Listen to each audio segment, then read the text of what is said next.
Kamusta mga boss? Muli po tayo nagbabalik si Nantro Mechanic. So ngayon po mga boss, dahil nung nakaraang araw, kinabitan ko to ng rapid backfire. Ngayon naman mga kaboss amo, nagloko yung motor natin. So, ito yung posibleng mangyari sa motor nyo pag ginawa nyo yung rapid backfire. Kaya paalala lang sa mga gustong gumaya sa rapid backfire na tutorial, ito po yung posibleng mangyari sa motor nyo mga boss. Tignan natin kung ano nangyari sa motor ko. Kasi, ah, nagba-backfire pa rin siya kahit pinalit ko na. Kahit binalik ko na siya sa stock. Tinanggal na natin yung ating rapid backfire. Pero ganun pa rin. Tapos humirap siya paanda rin. So alamin natin kung ano nangyari sa motor natin. At ito rin yung posibleng mangyari sa motor nyo kapag ginagawa nyo yung rapid backfire. So as you can see mga boss, tinanggal natin yung mga tappet cover ng ating motor. Pati yung carburetor natin. So kaya ako tinanggal yung carburetor kasama yung manifold dahil hindi ko matanggal yung tappet cover sa ibabaw dahil mahigpit. So yun lang yun dahilan kaya ko siya tinanggal. So ngayon, tanggalin na natin yung meron ditong 10mm na tornilyo.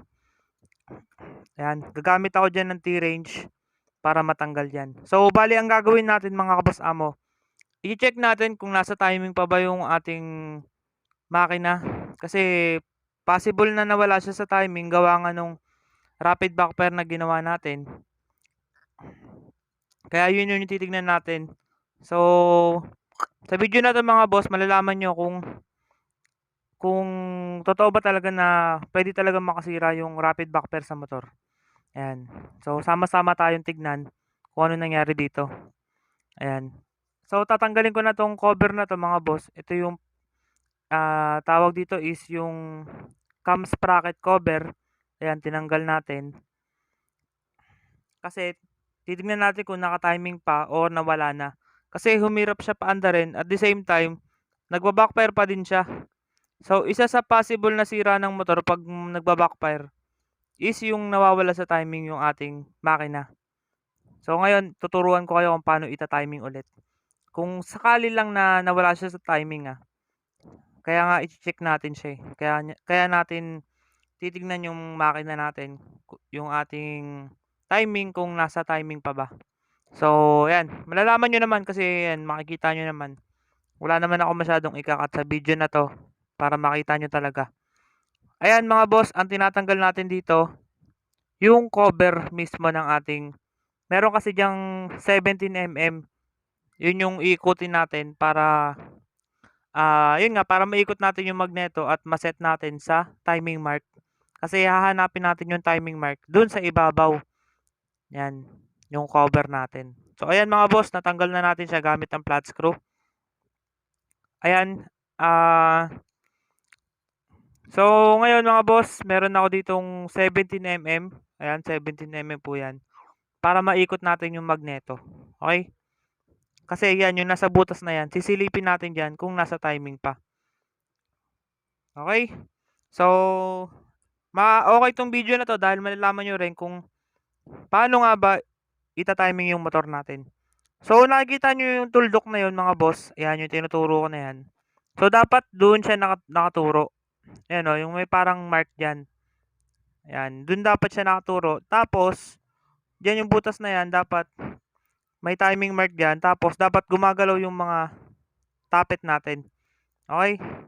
Dapat ganun yung magiging set ng ating makina. So, pag nakaganon yan mga boss amo, hindi ito yung naging sira ng motor. Pero, pag eto mga boss amo, wala talaga sa timing, yun, ganito rin yung posibleng mangyari sa motor nyo. Kaya paalala lang sa mga magkakabit ng rapid backfire, ayan, huwag nyo masyadong ibababad yung backfire nyo kasi yan nga, pwede siyang makasira sa motor natin. Kung sakali na mawala sa timing to. Kasi nga, nagloko nga yung motor ko after nung ginagawa kong rapid backfire. So, ito mga boss, makikita nyo yan. Yung letter F, hindi yan kasi fire yan. So, yung letter T, yan yung timing. Yung tuldok, yung guhit na yon. Yan. Ipapantay nyo lang siya sa guhit. Okay? Ayan, sa guhit lang, pantay dapat siya. Ito yung timing natin. Letter T, timing. Okay. Tapos, dapat yung tuldok dito sa ating cam sprocket, ayan, dapat, kita nyo, di ba mga boss? Ang layo niya. Ayun ang layo niya dun sa ating mark, sa ating timing mark. So, dapat nakapantay siya dun eh.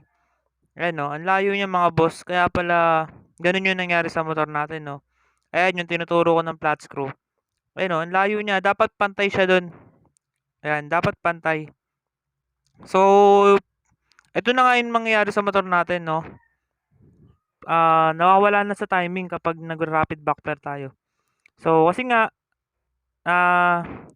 kumo-connect tayo sa pulser. So, yung pulser kasi mga boss, meron siyang pinaka-timing dun sa ating magneto. So, dinidelay kasi natin yung kaya ito yung possible na mangyayari sa motor, no? So, ito, aayusin natin siya ngayon mga boss amo.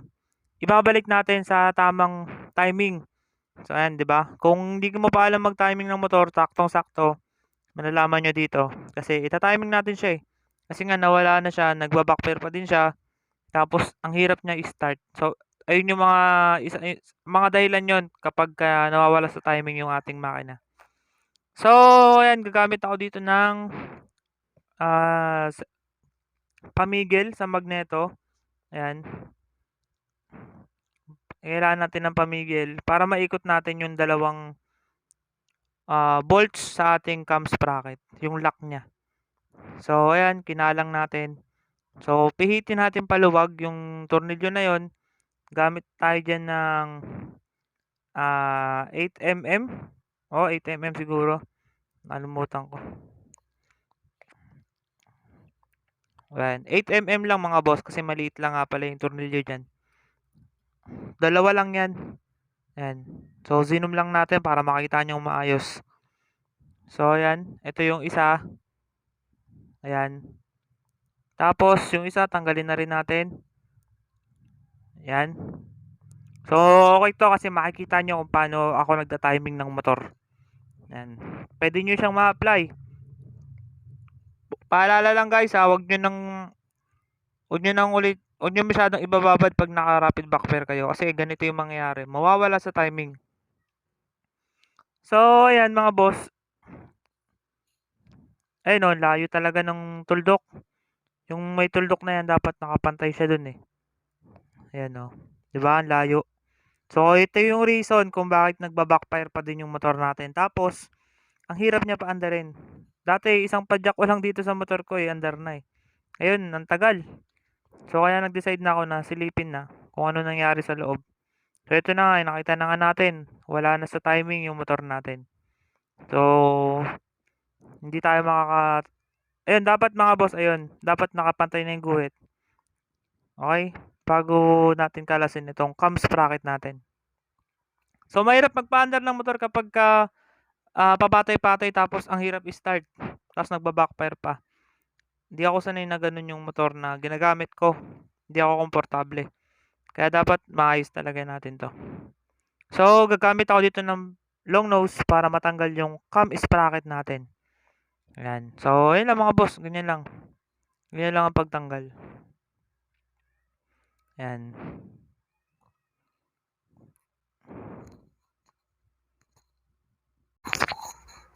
So, yan mga boss. Gagamit tayo ng maliit na flat screw. Ayan. Para maikot natin yung cam sprocket natin dun sa timing chain. Ayan. Kasi, i-adjust natin siya eh. Ayan. Tignan nyo na lang kung paano ko siya i-adjust. So, ayun ganun lang. Nakita nyo ba?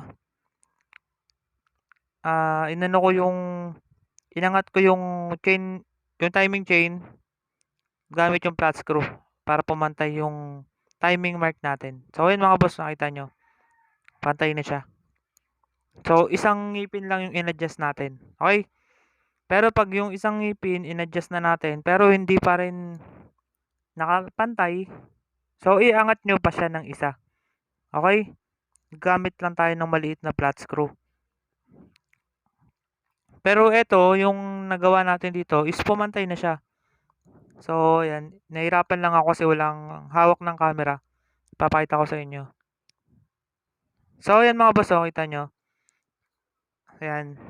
So nakapantay na siya. Ayan, dapat ganyan. 'Di ba kanina is ang layo nung timing natin, nasa taas siya. So ngayon pantay na siya. So hindi lang masyadong makita kasi hindi ko pa naikakabit yung sprocket na 'yan. So ikabit na natin siya. Ayan. Dapat ipapantay niyo lang yung kabitan ng bolts dun sa may camshaft natin. So inaayos ko lang siya para madali natin siyang maikabit.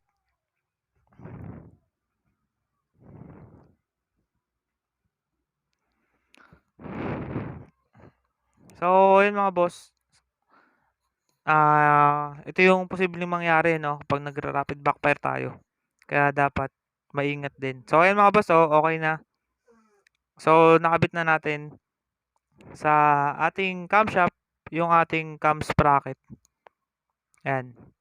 So dapat pantay din yung mga kabitan ng bolts natin. So ito mga boss, kita niyo, ayan, oh, pantay na siya. So hindi masyadong kita na pantay kasi naka-side yung ating camera. Ayan.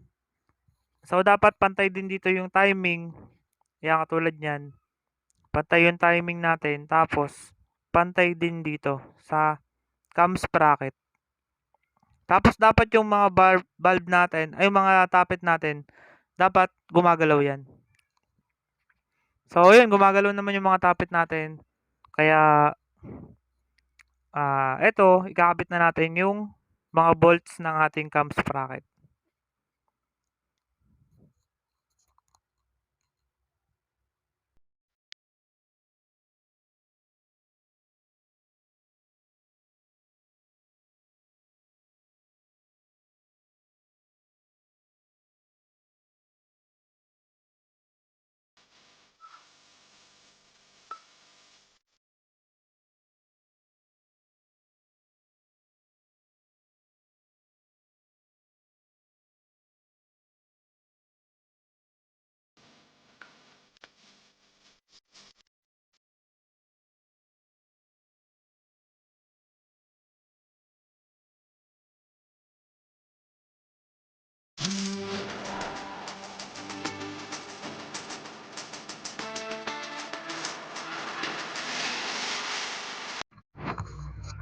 So yun mga boss, higpitan na lang po natin itong mga tappet cover natin. So yun, sana may natutunan kayo sa video natin ngayon. Sana ay mabigyan kayo ng babala sa mga pwedeng mangyari sa motor nyo kapag nagra-rapid backfire tayo. Ayun, at sana natuto rin kayo mag-timing ng motor, no? So maraming salamat mga boss amo, hanggang dito na lang yung vlog natin. Salamat po.